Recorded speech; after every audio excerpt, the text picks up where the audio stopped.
Hi guys. So the last video that I made for chapter 13 was too long to upload to YouTube. So I'm going to probably make 3 shorter ones. This is the first one. So just to review, chapter 12 saw Kara agreeing to expand the Landry News after Mr. Larson had the class compare the Landry News to other newspapers and notice the similarities and the differences. And one of the differences was that all those other newspapers had sports and comics and the Landry News didn't. So Kara is now the editor-in-chief of a bigger newspaper. So that's where we left off at the end of chapter 12. And I'm going to read part of chapter 13 right now, and then I'll make 2 more videos, each with the rest of chapter 13 in them. Okay? All right, so here we go. Chapter 13, Strong Winds in Forecast. Mr. Larson was on his way out of the building on Tuesday afternoon, briefcase in one hand, red thermos in the other, when he heard the unmistakable sound of Dr. Barnes' voice. "Mr. Larson, Mr. Larson!"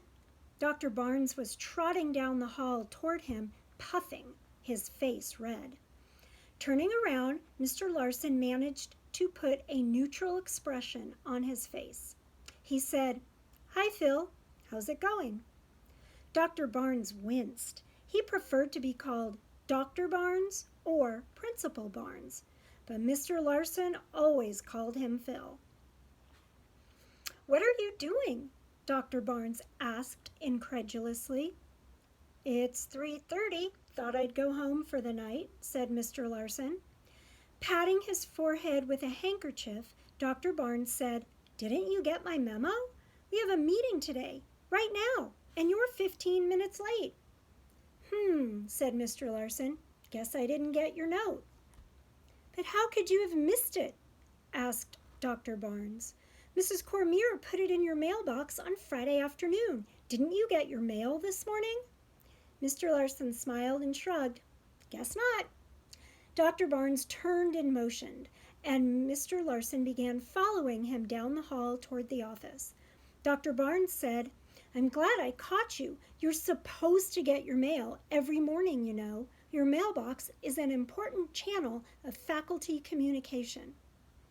With a straight face, Mr. Larson said, "You know, I've heard that, Phil, but it's remarkable how many days I get by just fine without going to the office at all."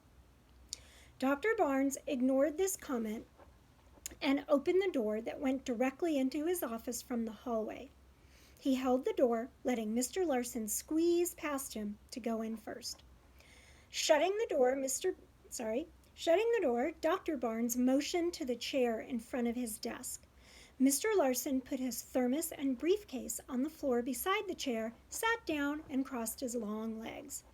It was not a comfortable chair. Mr. Larson wondered how many other squirming people had sat across from Principal Barnes this way. On the principal's desk was a prism of wood engraved with Philip K. Barnes, B.A., M.E.D., M.B.A., Ed.D. On the paneled wall behind his chair, framed diplomas and certificates competed for space with photographs of Dr. Barnes shaking hands with important people, some of whom Mr. Larson could actually recognize. Ambition oozed from every photograph. Dr. Barnes unfolded his copy of the Landry News and slid it across the desk toward Mr. Larson. Mr. Larson saw his name there circled in red ink. The principal said, "Tell me, Mr. Larson, what exactly is your involvement with this newspaper?" Mr. Larson put on his reading glasses, looked down at the paper, and then up at Dr. Barnes. "I'm teaching a unit on journalism," said Mr. Larson, "and some of the kids in the class have started a newspaper, sort of as a project. It's good writing, don't you think? Yes, said Dr. Barnes, the writing is fine. That's not the problem. Problem? Said Mr. Larson. I didn't know there was any sort of problem. What problem are you talking about, Phil?